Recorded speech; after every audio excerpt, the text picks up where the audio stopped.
He started well. He taught with passion. He prayed for wisdom. He loved his students. And every morning before entering the classroom, he whispered, "Lord, guide my mind. Use me to shape their future." And God did. God gave him intelligence. God gave him patience. God gave him favor. God gave him promotion after promotion. But when the promotion came, pride came too. When the salary increased, gratitude disappeared. When recognition grew, humility died. When people started praising him, he stopped praising God. He stopped praying. He stopped going to church. He stopped reading the Bible.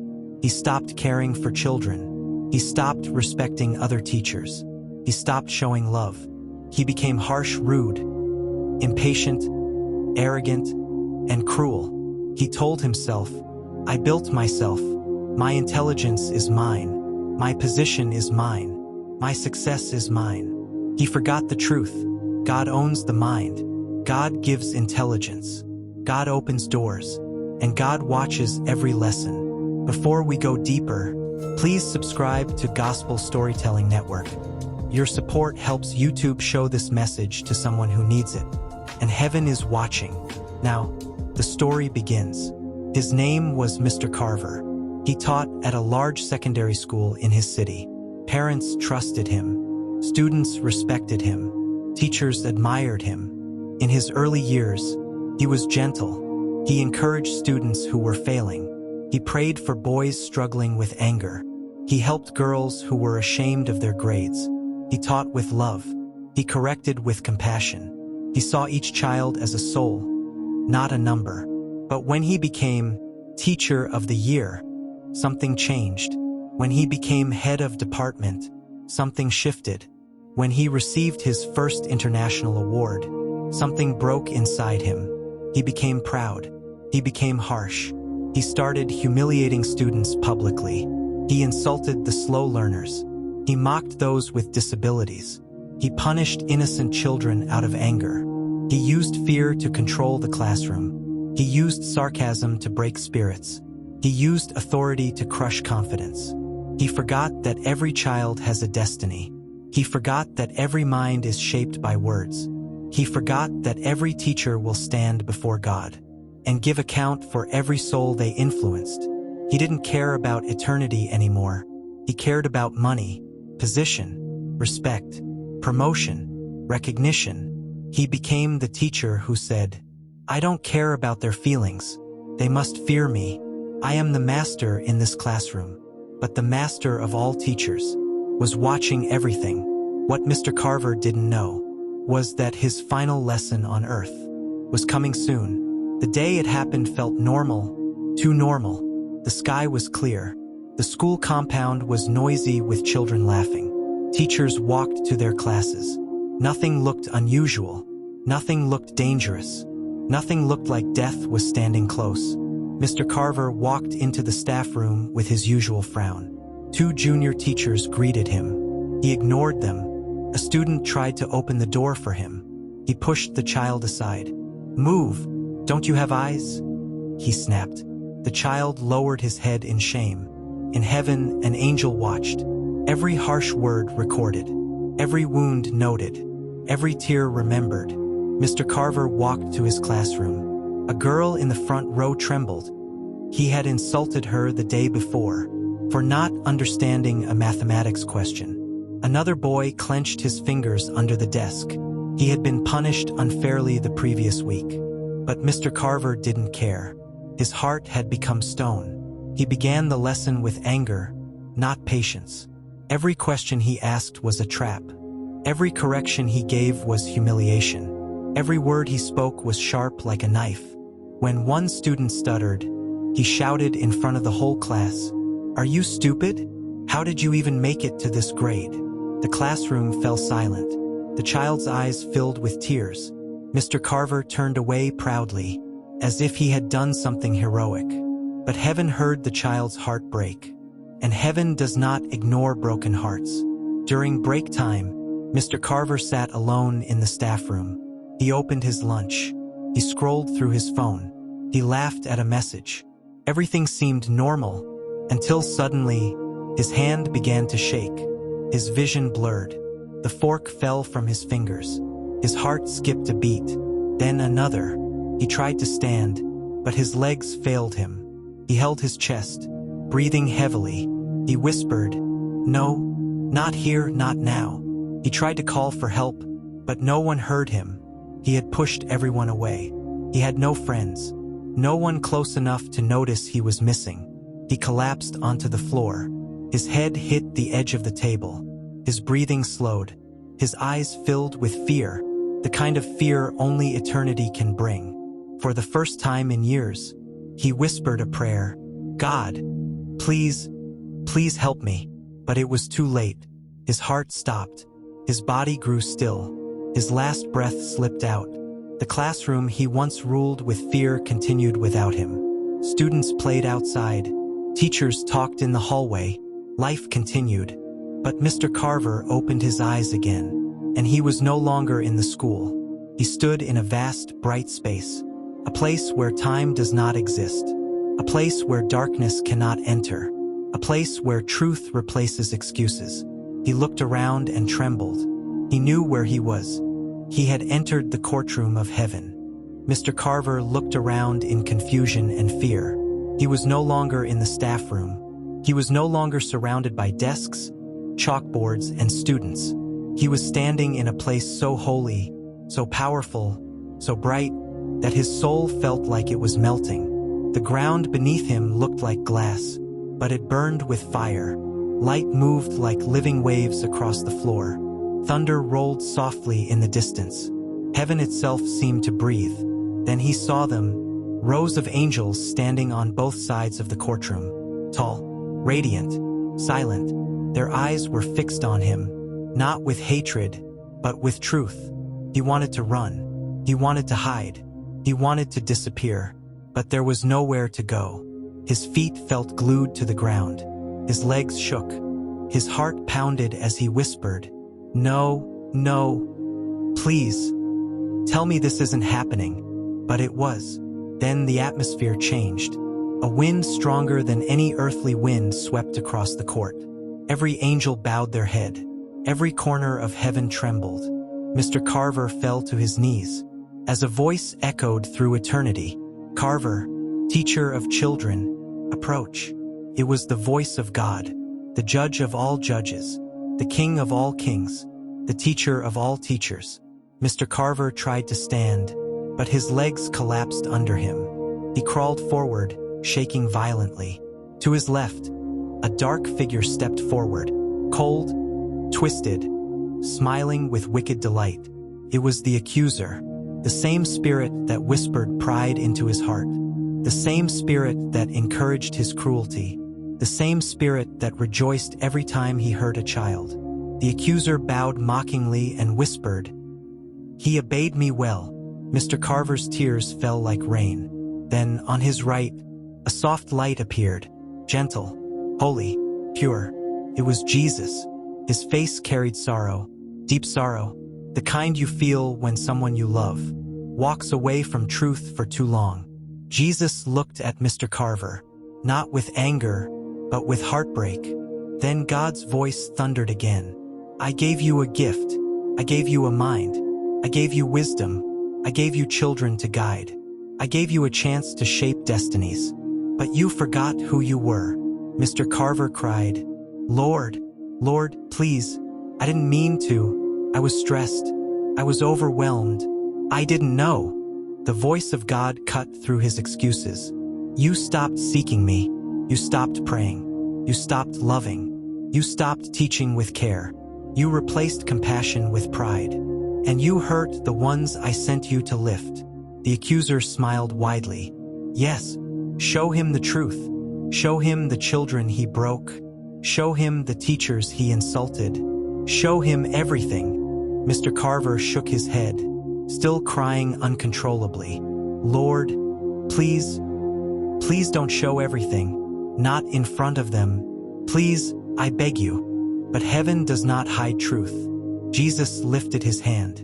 A giant book appeared before the throne, the book of records, the details of every lesson he taught, every word he spoke. every wound he caused, every prayer he neglected.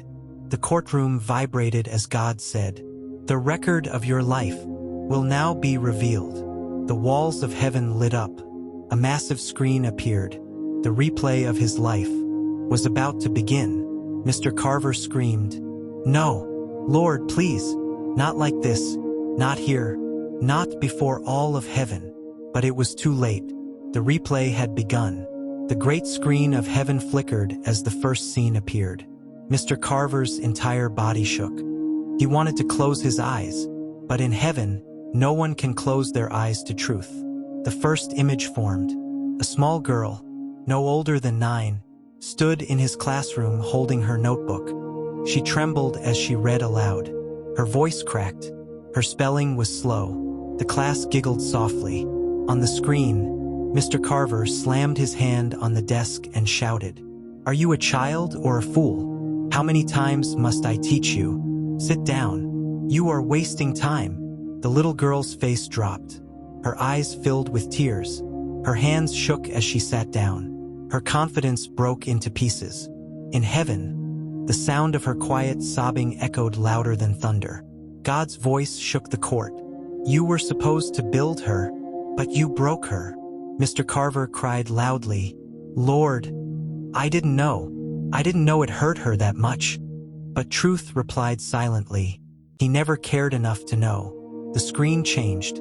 Now it showed a teenage boy struggling to solve a math problem on the board. Sweat ran down his face. He looked scared. On the screen, Mr. Carver folded his arms, smirked, and said in front of the entire class, "Can someone help this one? He clearly has no future." The class laughed. The boy sat in his seat and hid his face. He stopped trying in school from that day.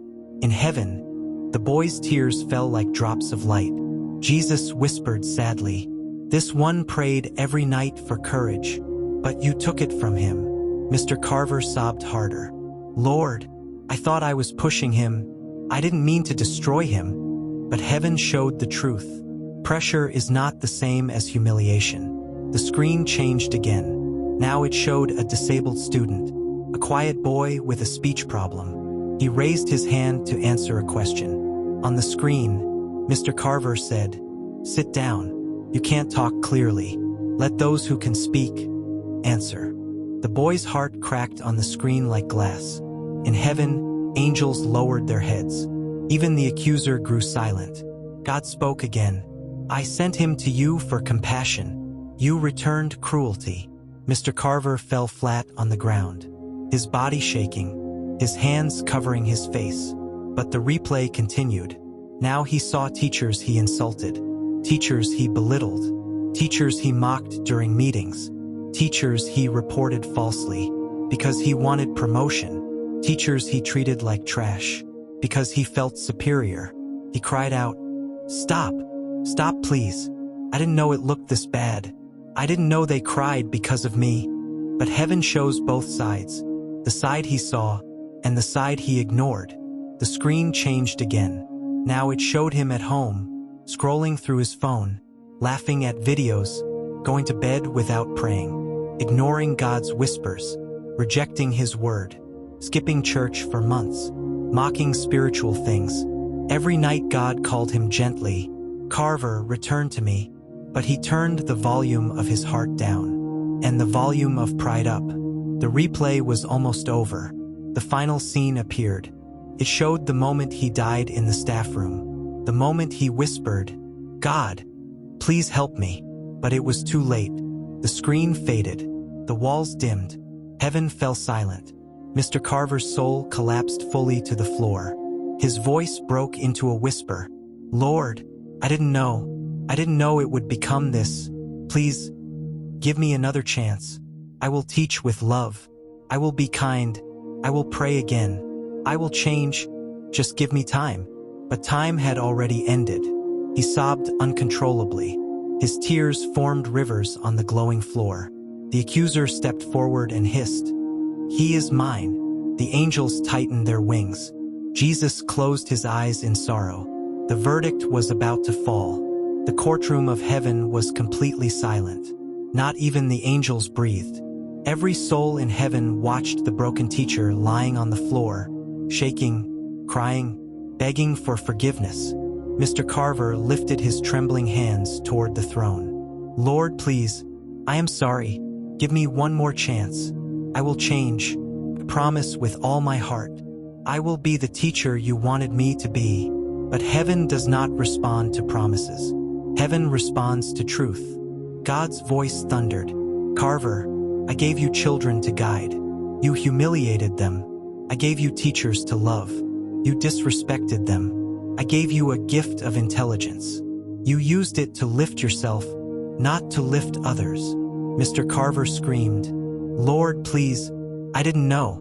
I didn't realize what I was doing. God replied, You knew, but you did not care. The accuser stepped forward confidently. Finally, he said, Finally, give him to me. But Jesus raised his hand, and the accuser froze like stone. Jesus stepped toward Mr. Carver, his eyes filled with sorrow and love. He knelt beside him and whispered, Carver, I warned you, called you, I whispered to your heart. I sent people to correct you. I tried to pull you back, but you closed every door. Mr. Carver cried even harder. His body shook violently. Lord, please give me another chance. Not for money, not for recognition, but for the children, for the teachers I hurt, for the souls I damaged. Please, Lord. He pressed his forehead against the floor. For a moment, heaven was silent. Then God's voice changed, not soft, not angry, but filled with deep authority.